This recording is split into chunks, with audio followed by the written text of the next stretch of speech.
Screen पे ये एक तस्वीर देख रहे हैं। ये एक महिला खड़ी है और इस बोर्ड में लिखा हुआ है आईमेक को लेकर अब कदम चलना शुरू कर दिया है भारत ने। दुनिया चाहकर भी इग्नोर नहीं कर सकती है। और इसी क्रम में देखने को मिला है जहां भारत की अर्थव्यवस्था को लेकर WEF ने बड़ी बात रखी है, तो वहीं दूसरी तरफ आखिरकार ट्रंप की धमकियों का असर भारत पर नहीं पड़ा है और एक बड़ा ऐलान हुआ है। जानेंगे जियोपॉलिटिक्स में क्या कुछ चल रहा है। हमेशा की तरह वर्ल्ड मिरर के इस एपिसोड में जानने को मिलेगा बहुत कुछ।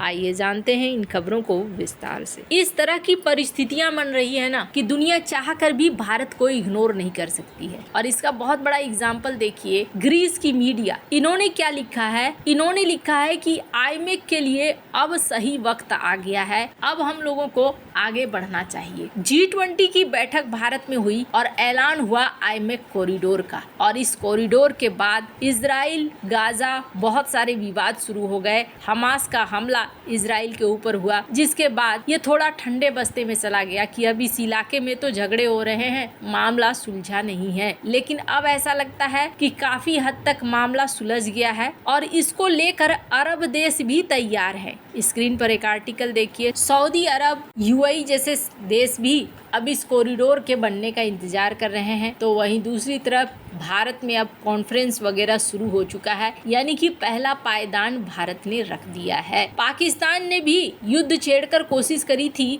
कि भारत की इकोनॉमी पर असर डाले और कहा जाता है कि पर्दे के पीछे चाइना का भी प्लान यही था कि किसी भी तरीके से भारत की इकोनॉमिक ग्रोथ को रोको, और इसके लिए दोनों ही आपस में मिले भी। लेकिन अंत क्या हुआ, स्क्रीन पर एक आर्टिकल देखिए। RBI के गवर्नर ने कहा कि भारत और पाकिस्तान की इस लड़ाई का असर जो है बहुत कम हुआ है, कोई खास असर नहीं हुआ है और भारत की अर्थव्यवस्था चमक ही रही है। खैर, अब इस बात की पुष्टि एक और ने की है।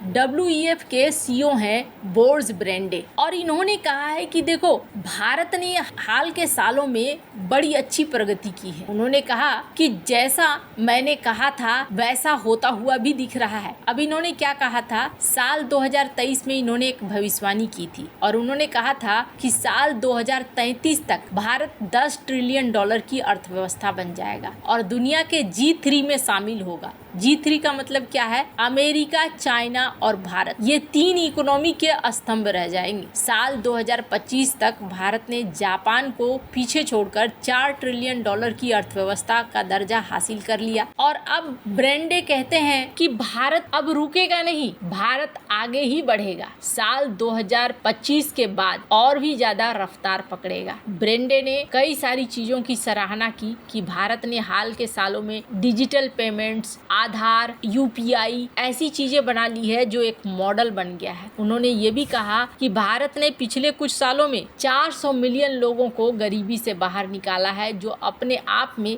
एक बड़ी उपलब्धि है। इसके अलावा भारत की मजबूत आर्थिक नीति और बुनियादी ढांचे का विकास भारत के अंदर निवेश के लिए एक अनुकूल माहौल भी बना रहा है। यही वजह है कि दुनिया के निवेशक इसे आकर्षक मान रहे हैं। अगले 2-3 सालों में ही भारत जर्मनी को पीछे छोड़कर तीसरी सबसे बड़ी अर्थव्यवस्था बनने की संभावना रखता है। और भारत ने जिस तरीके से छोटे व्यवसायों, ग्रामीण इकोनॉमी को बढ़ावा दिया है, ये भारत के लिए एक बढ़िया कदम माना गया। ब्रोंजे ने ये भी कहा कि भारत विश्व का उज्जवल केंद्र है, यानी दुनिया भर में भारत इस वक्त सेंटर पॉइंट पे आ गया है। भारत की आर्थिक, तकनीकी और सामाजिक प्रगति ये दिखला रही है कि भारत बहुत जल्दी बहुत बड़ी पद पर पहुंचने वाला है। खैर, भारत की इकोनॉमिक ग्रोथ से चाइना को तो समस्या हो ही रही है, अमेरिका को भी समस्या हो रही है। और इस चीज को हमने देखा कि किस तरीके से एप्पल को लेकर डोनाल्ड ट्रंप ने कहा था एप्पल कंपनी को कि आप भारत में निर्माण न करें, अमेरिका में निर्माण करें। हालांकि एप्पल कंपनी ने इस चीज को ठुकरा दिया था, जिसके बाद कहा गया कि एप्पल के प्रोडक्ट पर टैरिफ लगेगा। और अब जाके देखने को मिल रहा है कि एप्पल ने एक और बड़ा ऐलान किया है, और इस ऐलान को ऐसे मान लीजिए जैसे कि इन्होंने सीधे डोनाल्ड ट्रंप की बातों को इग्नोर कर दिया है। भारत में आईफोन इस वक्त टाटा ग्रुप दक्षिण भारत में 3 सेंटर है जहां आईफोन का निर्माण करता है, जिनमें से एक सेंटर में कुछ आईफोन कंपोनेंट का प्रोडक्शन भी होता है। टाटा ने 2023 में विस्ट्रॉन की भारतीय कंपनी को खरीद लिया था। जब विस्ट्रॉन यहां से निकलने लगा था 125 मिलियन डॉलर में खरीदा और फिर इन्होंने 2024 में तमिलनाडु में पेगाट्रॉन की आईफोन फैक्ट्री में 60% हिस्सेदारी हासिल करी। और जब टाटा ग्रुप ने ये सब किया तो एप्पल का एक प्रमुख आपूर्तिकर्ता बन गया। एप्पल ने किस तरीके से भारत में प्रगति किया ये किसी से छिपा हुआ नहीं है। एप्पल के सीईओ टिम कुक ने कहा कि जून के तिमाही में अमेरिका में बिकने वाले अधिकांश आईफोन भारत में बने हुए होंगे। टाटा की ये नई भूमिका भारत को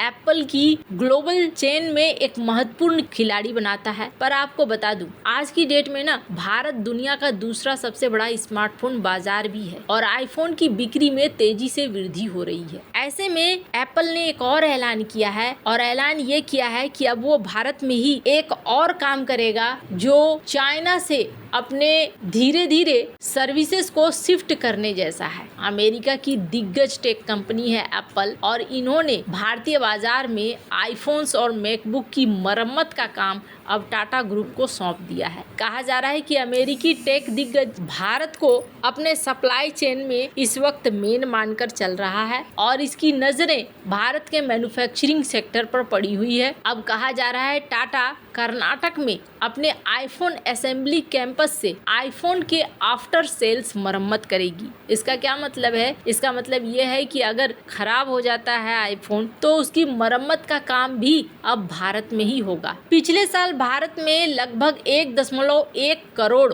आईफोन बिके थे, जिससे एप्पल को 7% मार्केट शेयर मिला था साल 2020 में, जबकि ये सिर्फ 1% था। ये नया कॉन्ट्रैक्ट एप्पल के टाटा पर बढ़ते हुए भरोसे को भी दिखला रहा है। अमेरिका के राष्ट्रपति के धमकियों का यहाँ पर असर होता हुआ नहीं दिख रहा है और ऐसा होगा। हमने आपको पहले भी कहा था कि डोनाल्ड ट्रंप जो चाहते हैं कि उनके देश में मैन्युफैक्चरिंग हो, कोई भी जो अमेरिकन कंपनी है वो जल्दी नहीं चाहेगी, इसलिए कि अमेरिका में उन्हें वैसा मुनाफा मिलेगा ही नहीं जैसा मुनाफा उन्हें चाइना या भारत में मिलेगा। और यही सीन यहाँ पर होता हुआ भी दिख रहा है और ये भारत के लिए एक बड़ी जीत है, बहुत बड़ी जीत है और चाइना के लिए एक बड़ा ही दुखदाई खबर है। इसलिए दुखदाई क्योंकि अब धीरे धीरे भारत अपने आप को प्रूफ कर रहा है हर मामले में। आपको क्या लगता है इन सब मामले में? आपकी क्या राय है? कमेंट कर जरूर बताएं। जल्द मिलते हैं अगले वीडियो में नई खबर के साथ।